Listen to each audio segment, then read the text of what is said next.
Friends, welcome to defence matrix. तो पहले आप सभी को रिपब्लिक डे की शुभकामनाएं।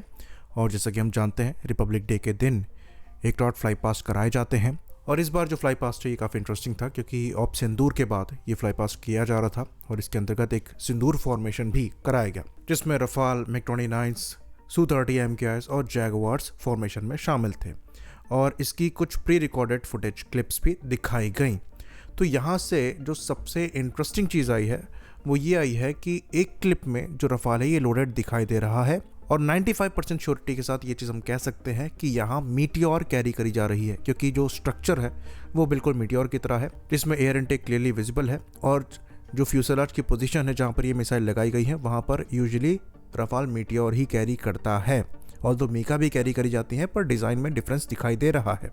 तो ये मोस्ट लाइकली मीटियोर मिसाइल है। और ये जो डिबेट चल रही है काफ़ी समय से कि हमारे पास मीटियोर मिसाइल है नहीं, मिसाइल इंटीग्रेटेड नहीं है, वो यहाँ पर गलत प्रूव हो रही है।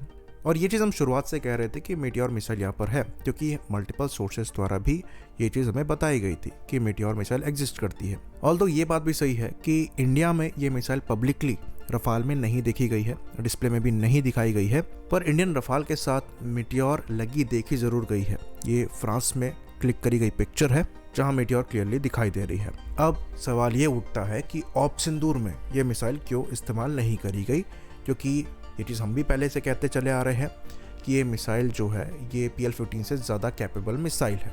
तो अब ऑपरेशनल डिटेल्स हमारे पास नहीं है, कई कंडीशन हो सकती हैं जिसके अंतर्गत ये मिसाइल नहीं फायर करी गई होंगी।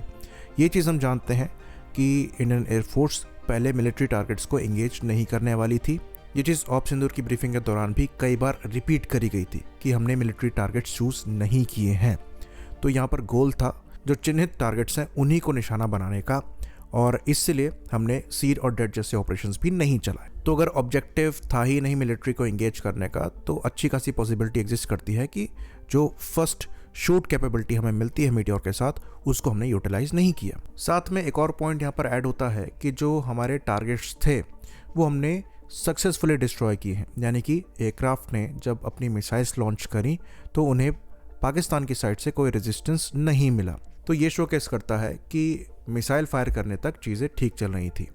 लाइकली जब एयरक्राफ्ट वापस आ रहा था उस टाइम पाकिस्तान की साइड से मल्टीपल PL-15 और surface to air missiles fire करी गई हों, जिसके रैकेज हमें दिखाई दे रहे हैं। ये चीज़ हम क्लियर कर दें कि ये भी हाइपोथेसिस है बेस्ड ऑन जो फैक्ट हम जानते हैं। चीज़ें इससे डिफरेंट भी हो सकती हैं। तो इस कंडीशन में ऐसा लगता है कि मीटियोर को फायर नहीं करा गया है। और जब बाकी दिनों की बात आती है तो पाकिस्तान की साइड से भी जो एयर मिसाइल से फायर नहीं करी गई थी, उसके पीछे रीज़न ये है कि S-4 की वजह से वो इंडिया के इतना क्लोज आ ही नहीं पाए कि इंडियन एयरक्राफ्ट की BVR मिसाइल की रेंजेस में आ पाते। तो ये पॉसिबल एक्सप्लेनेशन हो सकती है मीटियोर के ना यूज़ करने की। बट अगेन, जैसे कि हमने बताया, ये एक हाइपोथेसिस है बेस्ड ऑन जो चीज़ें हमें पता है, क्योंकि एयर टू एयर कॉम्बैट इतना इजी नहीं है। हमारे पास लॉन्गर रेंज की मिसाइल है तो हम एनिमी को डिस्ट्रॉय कर ही देंगे, ये फैक्ट नहीं होता है। ये टैक्टिक्स पर भी डिपेंड करता है, आपके मिशन ऑब्जेक्टिव्स पर भी डिपेंड करता है, और क्योंकि उसकी डिटेल हमारे पास नहीं है इसलिए हम क्लियर कट ये चीज़ नहीं बता सकते। पर हाँ, ये मिसाइल PL-15 से बेटर है, क्योंकि जो टेक्नोलॉजी यहाँ पर इस्तेमाल हो रही है वो सहूलियत प्रोवाइड कराती है इस मिसाइल को अपनी एनर्जी सस्टेन कराने के लिए, जिसकी वजह से ये टारगेट की तरफ तेज़ी से पहुंच सकती है, अपनी एनर्जी को बचाते हुए एंड गेम परफॉर्मेंस भी स्ट्रांग रखती है। और इसलिए जो अस्त्र मारती है गांडीव मिसाइल हम बना रहे हैं उसमें यही टेक्नोलॉजी हम यूज़ कर रहे हैं। तो ये अज्यूम कर लेना कि मीटियोर इंटीग्रेटेड नहीं थी या कैपेबल नहीं थी इसलिए हमने यूज़ नहीं करी, ये भी गलत होगा अगर आपके पास कंप्लीट डिटेल नहीं है। तो अगर आपके पास है और आप श्योरली ये कह सकते हैं तो बात अलग है, पर वो अभी कोई नहीं कर सकता। और जहाँ तक रहा मीटियोर मिसाइल के होने ना होने का सवाल, तो वो यहाँ से क्लियर हो जाता है। अब दूसरी चीज़ जो इस फ्लाई पास्ट से निकलकर सामने आई है वो एक और रफाल है जो कि इंटरेस्टिंग है। तो ये जो रफाल है यहाँ पर जो सीरियल नंबर है ये BS-022 है, और ये इंटरेस्टिंग इसलिए है क्योंकि पाकिस्तान द्वारा ये क्लेम किया जा रहा था कि उन्होंने 4 रफाल शॉट डाउन किए हैं और उन्होंने इसके सीरियल नंबर भी बताए थे। और ये चीज़ इन्होंने प्रोपोगेट कराई थी एक गोरे के थ्रू, यानी कि एक अंग्रेज़ के थ्रू, क्योंकि इनका ये मानना है कि अगर अंग्रेज़ बोलेगा तो दुनिया ज़्यादा सुनेगी। तो एलन वॉन्स ने ये आर्टिकल लिखा कि एरो मैगजीन के लिए, जहाँ पर उन्होंने आर्टिकल लिखा और कॉन्फिडेंटली ये चीज़ कही कि BS-022 one of the Rafale है जो कि पाकिस्तान ने शूट डाउन किया है। और वही एयरक्राफ्ट आपको फ्लाई करता हुआ दिखाई दे रहा है रिपब्लिक डे फ्लाई पास्ट में। तो पाकिस्तानी यहाँ भी क्लेम कर सकते हैं कि अरे आपने सीरियल नंबर पेंट कर दिया होगा या फिर AI जनरेटेड वीडियो है।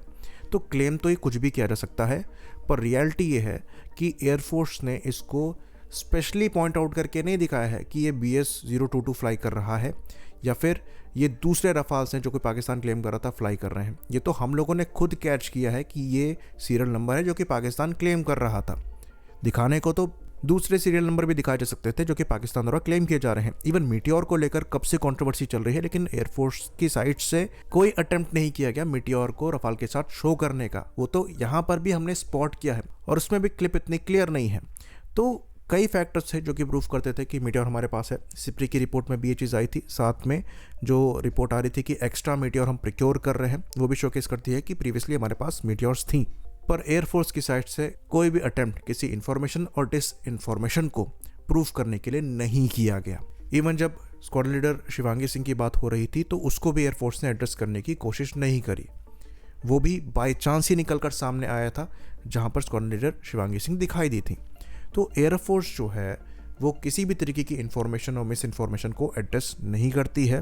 वो बिजनेस एज यूजुअल फॉलो करते हैं और जो उनका काम है वो करते हैं। और ये चीज़ सही भी है क्योंकि जो इन्फॉर्मेशन है या मिस इन्फॉर्मेशन है ये एयरफोर्स के फेवर में ही काम कर रही है। अगर एनिमी को लगता है कि उसने 4 रफाल गिराए हैं तो इसमें हमारा ही फायदा है क्योंकि नेक्स्ट कॉम्बैट में वो सरप्राइज होंगे। साथ में अगर एनिमी को लगता है कि हमारे पास मीटियोर नहीं है, अगेन ये हमारे एडवांटेज में ही है क्योंकि वो इसके लिए प्रिपेयर नहीं होंगे।